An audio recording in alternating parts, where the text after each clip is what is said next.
What a good day it was for the markets. Yes, finally a big breakout. Yes, we have seen a more build up and more writing in the 9,000 call, and on the other hand, when it comes to puts, we have also seen substantial amount of build up in the 8700 and the 8600 puts. Telecom was the biggest loser, yes. So if we come in closer and we have a look at all your Nifty movers, your gainers and losers, you'll see that Bharti Airtel, the telecom major, was the biggest Nifty loser, down about 3%, followed by Idea. So you're actually seeing telecom stocks taking a beating. They were weak, and Bharti, especially after it slashed data prices yesterday. So only highlights the whole competition heating up in the space ahead of Reliance Jio's entry, plus your upcoming Spectrum auction. So all of these having an impact on telecom stocks, but definitely market breadth positive. You can see only 4 stocks that were actually on the losing end today. If we talk about the gainers, cement and auto sector stocks led the rally in Nifty today. So you have your Ambuja Cements, your Grasim, ACC, Ultratech Cement, all of these seeing strong 3 to 4% kind of gains. Bosch, Eicher, Bajaj Auto, Maruti Suzuki, all of these auto and auto component makers also doing very well today. So they were the ones which actually led the Nifty rally today. But that's the trend as far as the larger companies were concerned, mid caps. Well, naturally, when you have such a day, it's quite clear, and usually we do see a lot of these stocks also hit their 52-week highs. So some of these counters which have hit 52-week highs today as well will include the likes of India Cement, following the big gain that we've seen in the entire cement space, along with Eicher Motors and Bharti Airtel, and for that matter Bajaj Auto as well. So we have seen big gains coming in, and some of these stocks are also hitting their 52-week highs.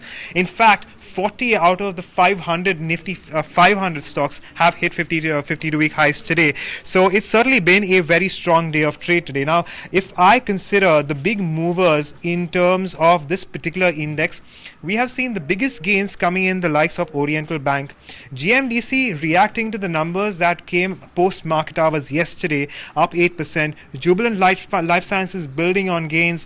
Radico Khaitan, Allahabad Bank among the other gainers. RCF once again among the few losers, once again reacting to the earnings. Den Networks, Wellspun India and Trident looking at a little bit of profit booking after several days of gains. And when it comes to the overall index, of course, we are looking at about 100-point gain at around 7,461. Another stock that I would like to mention is HT Media, and we have seen about a 13.5% increase in the share price of HT Media. This is after we've seen a block deal happen where about 1.6% equity has exchanged hands. Of course, we will get to know about the details of some of these participants in HT Media's block deal post market hours, but for now I can tell you that there has been a lot of interest, considering the fact that after the block deal, HT Media went up to as much as 20%, and then of course eventually corrected, ending with gains of around 13.5%. So that's one counter we'll be keeping an eye on. But is there anything else we're looking out for moving into the next couple of sessions, Shraddha?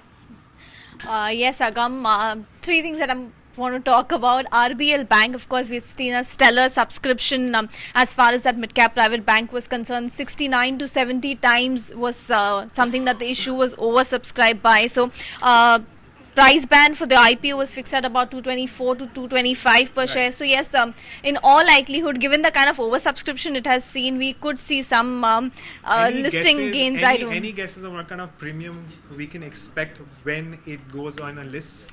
Agam, if you just look at some of the recent listings, they have seen 25 to 35% kind of premiums. And even if I talk about this sector itself, no mid-cap private bank has recently listed, but talking about Equitas Holdings or Ujjivan Financial Services, all of which are small bank licensees.